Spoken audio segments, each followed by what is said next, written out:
La Gen Z 212 va-t-elle obtenir la démission du gouvernement marocain? Depuis le 27 septembre, le royaume est secoué par une vague de manifestations. Dans les grandes villes, les jeunes de la génération Z crient leur colère. Ils n'ont pas de leader identifié, pas d'organisation structurée et utilisent les codes de leur génération.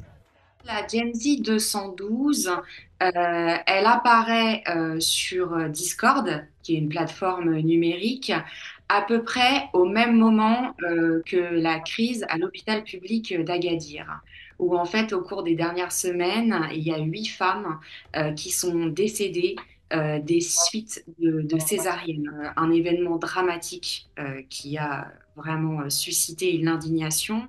Discord, c'est sur cette plateforme que le mouvement se structure. C'est une agora numérique, c'est presque un parlement numérique. Je parlerais plutôt de démocratie verticale parce qu'il y a clairement des administrateurs qui sont des leaders, c'est-à-dire qui donnent le tempo, qui s'expriment. Et puis, à chaque étape de décision, il y a des votes collectifs.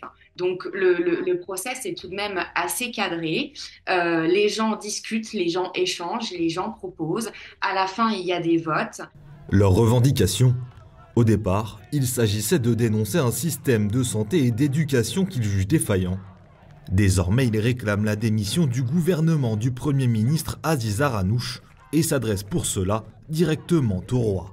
الناس كيطلبوا مدارس ومستشفيات ما كيطلبوش شي حاجه المستحيله شي حاجه اللي ضروري خصها تكون في المغرب الناس ما فاهمينش هذا الشيء فين هي الحكومه في هذا الشيء فين هو اخنوش اللي مصباح هو كيدوي فين هو شي الناس كيطلبوا شي حاجه اللي ضروريه في المغرب خاصهم مستشفيات ومدارس راه ما يمكن علاش خارجين خويا حنا ما بغينا لا كره لا والو كره كون عطينا عطاتنا شحال هادي وعطات للدراري حنا بغينا الصحه والشعب والدينا تيموتوا لينا. Des revendications sociales loin d'être inédites. C'est pas nouveau puisque différents rapports ont souligné cette problématique des inégalités sociales et fait de l'éducation et de la santé une priorité nationale. C'est une conscience qui existe jusqu'au sommet de l'État et qui a été rappelée dans différents discours royaux, même très récemment, donc au mois de juillet. Lors du discours du trône, il a évoqué la question du Maroc à plusieurs vitesses et qu'il faut vraiment faire quelque chose pour pallier à cette question des inégalités sociales et territoriales. Néanmoins, jusqu'à aujourd'hui, malgré un plan sur un nouveau modèle de développement, des stratégies, il se trouve que c'est toujours complètement défaillant. Le système de santé est complètement défaillant. Alors, il y a le privé, mais ça ne permet pas à la grande majorité d'aller se soigner. Pareil, même des gens qui ont très peu de moyens se tournent vers des écoles privées, ce qui est quand même assez révoltant. L'école est censée être un des premiers ascenseurs sociaux et un des premiers services publics.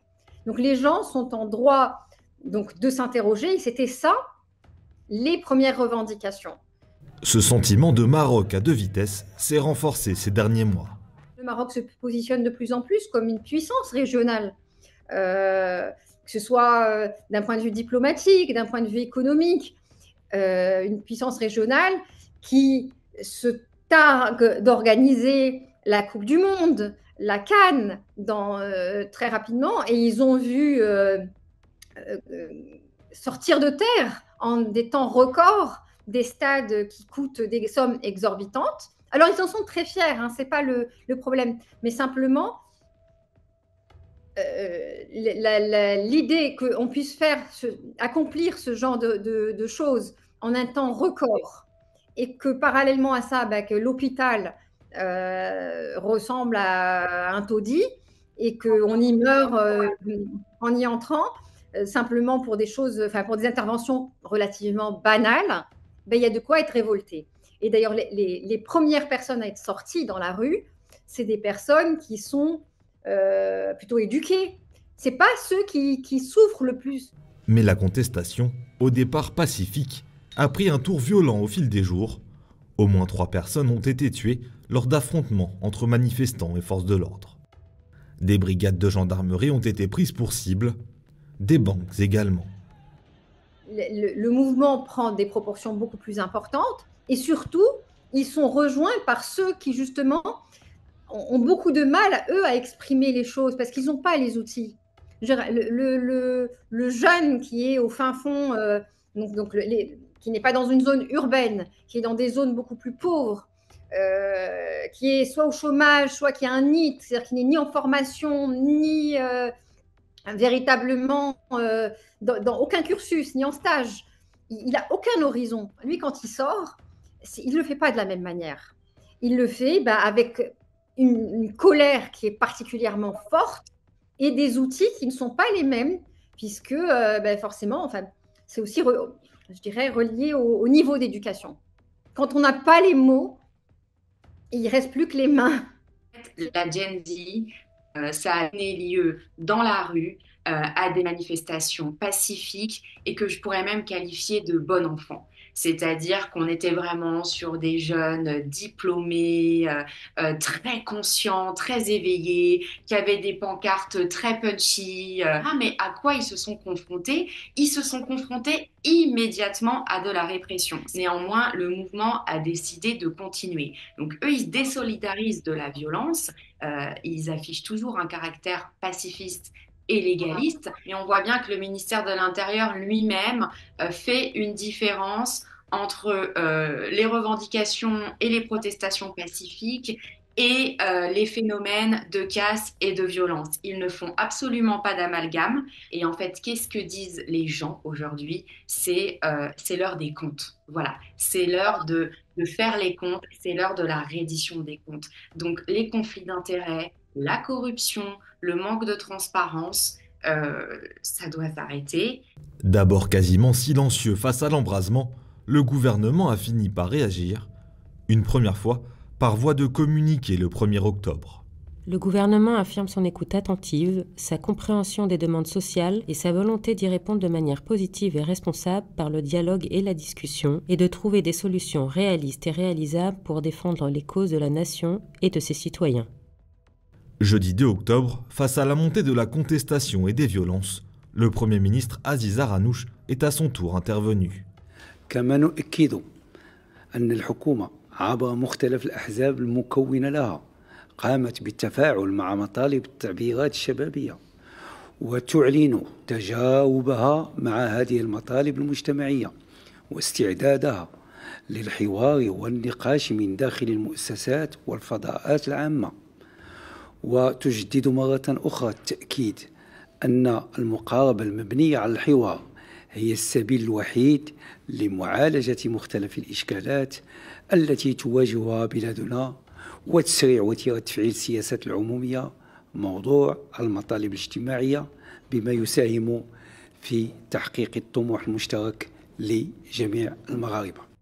Mais alors, le Premier ministre se sait-il sur la sellette ? Qu'est-ce qui se passe en coulisses?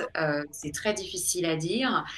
Est-ce que Aziz Aranouch n'est pas aussi tout simplement en train d'être lâché par sa coalition, par les services sécuritaires qui n'ont pas envie d'endosser la colère des gens? La première demande pour un peu désamorcer la situation qui est quand même explosive, c'est une démission de ce gouvernement.